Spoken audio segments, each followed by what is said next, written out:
Mga be, it's me again, nagbabalik. Ito nga, nasa school nga kami, kasama ko nga si Elaine. Ito nga, sabi ko sa kanya, mag-hi siya. Nag-hi nga siya, dumila pa. Ito nga guys, nabidyohan yung mga kaklase ko. Ang sweet nila siya, sobra. Kami nang sa likod napapasa na all. Puro na lang kami dal-dal ni Elaine.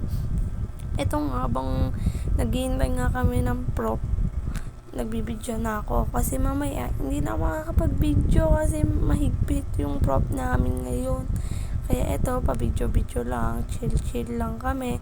Pero tong isa kong kasama na problema na sa kanyang report mamaya, hindi niya pa kasi nagawa, biglaan yung reporting nila.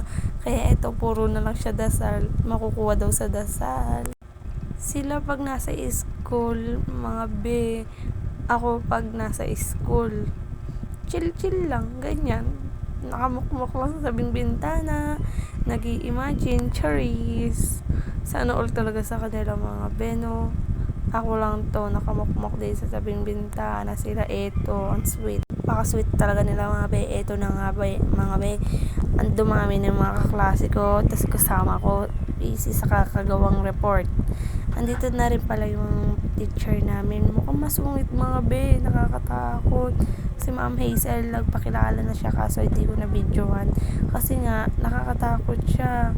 Ang higpit niya mga be, bawal mag-cellphone. Kaya patago ako nagbibideo na ito mga be. Abangan mamaya. Ayun na nga mga be, naputol yung video natin kanina. Kasi nga, biglang sinabi ng prof namin na walang magsi-cellphone. Kaya bigla akong napatay. Eto, nakapag-video na ako. Kung kailang gabi na mga be, uwian na namin. Hindi ako nakapag-video kanina, naglilinis ako kasi cleaners ako. Alam mo ba mga be, uso pa rin cleaners sa college. Kaya eto nga mga be, pauwi na kami. Nasa 6:30 na rin ng gabi. Mga be, eto. Papabilisin na lang natin yung video mga be kasi nga mabagal kami maglakad ng kasama ko mga be. Ayan nga pa-video-video pa kami sa mukha namin. Nangangarap na naman kami mga be. Eto nga, nakita namin na may mga nagtitinda sa harap ng palengke mga be. Binalak namin magmerienda muna bago umuwi sa dorm mga be.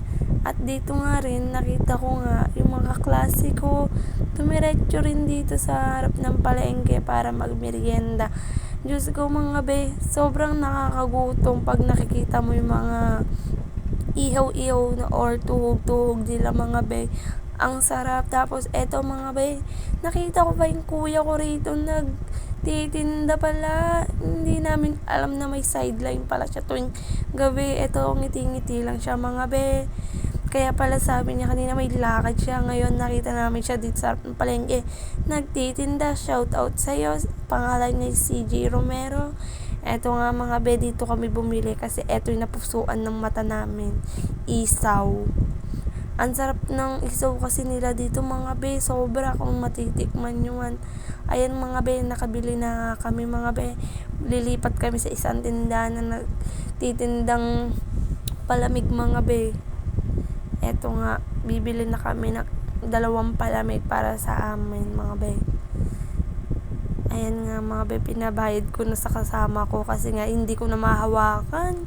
Kasi nagbibideo ako mga be. Eto pa, binigyan pa ako ng juice. Hirap na ako dyan mga be, sa totoo lang. Pero sa kahit paanong hirap, gutom na rin kami dyan mga be. Eto na nga mga be, pauwi na kami. Tignan nyo na lang aming pag-uwi. Naglalakad na kami dyan habang nagmamarites pa yung kasama ko mga be.